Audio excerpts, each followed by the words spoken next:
को मनुष्य ने नहीं ग्रहण किया, मेरे प्रिय जन, पर इस कारण से मनुष्य की जिंदगी आशीषित नहीं रहा। समझ में आ रहा है ना? हालेलुया। मनुष्य आदमी की जिंदगी आशीषित नहीं था, और आशीषित नहीं होने के कारण से ही लोगों में परमेश्वर के प्रदान सक्सेस नहीं हुआ, और परमेश्वर के प्रदान सक्सेस नहीं होने के कारण से हम मसीही लोग और प्रभु में जन्म लेने से पहले भी मुर्दा थे, और प्रभु में जन्म लेने के बाद भी प्रभु में मुर्दे हैं, और मुर्दों के संगति परमेश्वर की संगति में नहीं होता है। समझ में आया ना? Hello, hallelujah. मेरे प्रियजन, और इसीलिए परमेश्वर के वचन को सुनने के लिए बड़े बड़े व्यापार को छोड़ना पड़ता है। एक दिन में एक परमेश्वर के दास को मैं सुन रहा था कि उन्होंने कहा था आपको 1000 किलोमीटर से आना पड़ता है, ये कुछ नहीं है। आपको 2000 किलोमीटर से 7,000 से मेंबर लेने के लिए आना पड़ता है, कुछ नहीं है। आप 5000 किलोमीटर से आते हैं परमेश्वर के महिमा के लिए, कुछ नहीं है। पर जिस महिमा के लिए आप 5000 किलोमीटर दूरी तय करके आप प्रभु के महिमा के लिए आते हैं, वो जिंदगी आपको सीमित परमेश्वर के हजूरी में, जहां पर सूर्य चंद्रमा के प्रयोजन नहीं होती, वो देश पहुंचा कर आप आनंद निराश दिला देगा। हालेलुया।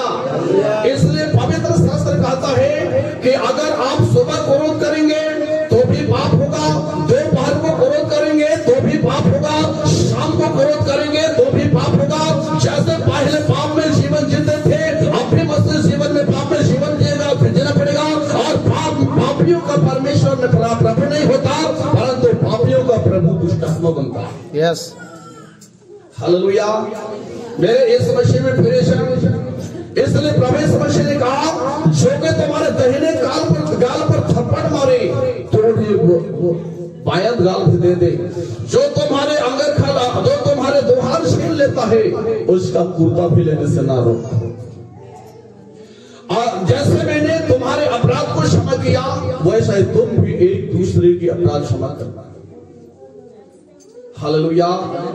इस विषय में बहुत ही प्रयोजन, इसलिए धार्मिक शिक्षा को जो हमारे जैसे लोग प्रवचन सुनाते हैं, बारीकी से दिमाग लगा के सुनना चाहिए, और परिवार सहित बैठ के सुनना चाहिए, ताकि परिवार के अंदर में, व्यक्ति के अंदर में, मन और मस्तिष्क के अंदर में जितना भूत प्रेत बसता है, अपने आप उठ के चल देगा। हालेलुया। मेरे प्रियजन, अगर हमारे अंदर में कड़वाहट है, प्रकोप और क्रोध है, कलह और निंदा है, बैरपोष, जो कुछ भी है, अगर हमारे शरीर में राज करता है, इसमें प्रभु नहीं होगा। और ये शरीर पहले भी पापमय जीवन में था, यदि उद्धार के समय में भी उसमें पापमय जीवन मिलता है, तो ये शरीर भूषा के समान जलेगा। इसमें सत्यवान ईश्वर के हाथ कभी नहीं पड़ेगा। बोलिए आमीन, हालेलुया। इसलिए मेरे प्रियजन, कुछ भी बोलना है, कोई कुछ गलती कर रहा है और तो उसको देख रहे हैं, ठीक है, आपके कलीसिया के अंदर में, हमारे कलीसिया के अंदर में, आपके परिवार के अंदर में, हमारे परिवार के अंदर में कोई कुछ कर रहा है, जिस काम को आप अपने मन से पसंद नहीं करते हैं, आप उतावले में जल्दी से उसको छेड़ कर गाली देना चाहते हैं, पहले सोच लो मुझे क्या करना चाहिए। पहले अपने आप को संभालो, मुझे क्या करना चाहिए। अपने आप को जांचो, अगर मैं कहा देता हूँ तो यहाँ पर मुझ में पाप इल्जाम लगेगा, अगर मैं उसको कहा देता हूँ उसके मन में ठोकर लगेगा, उसके अंतःकरण के अंदर चोट लगेगा। मेरे प्रियजन, यहाँ पर उस कर्म करने वाला व्यक्ति परिवार में और आप जो बोलना चाहते हैं, दोनों में दुश्मनी खड़ा हो जाएगा।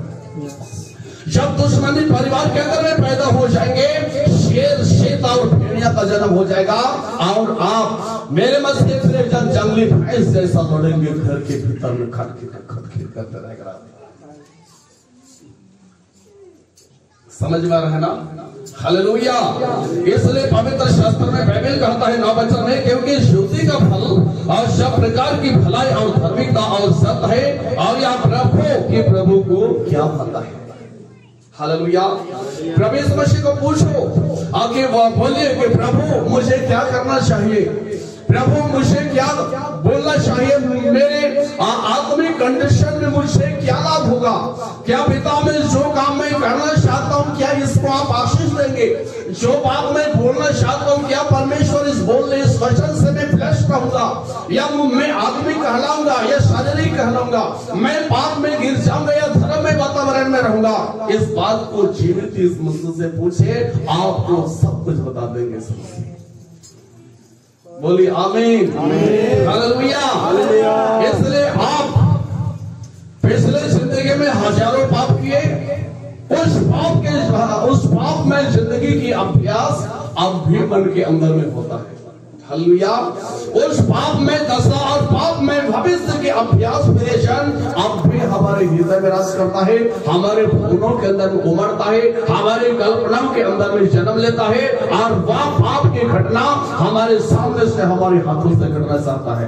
पर यदि आप प्रभु से पूछना चाहते हैं, धरती में कोई पाप की घटना आपके अंदर नहीं करेगा। आमीन, हालेलुया।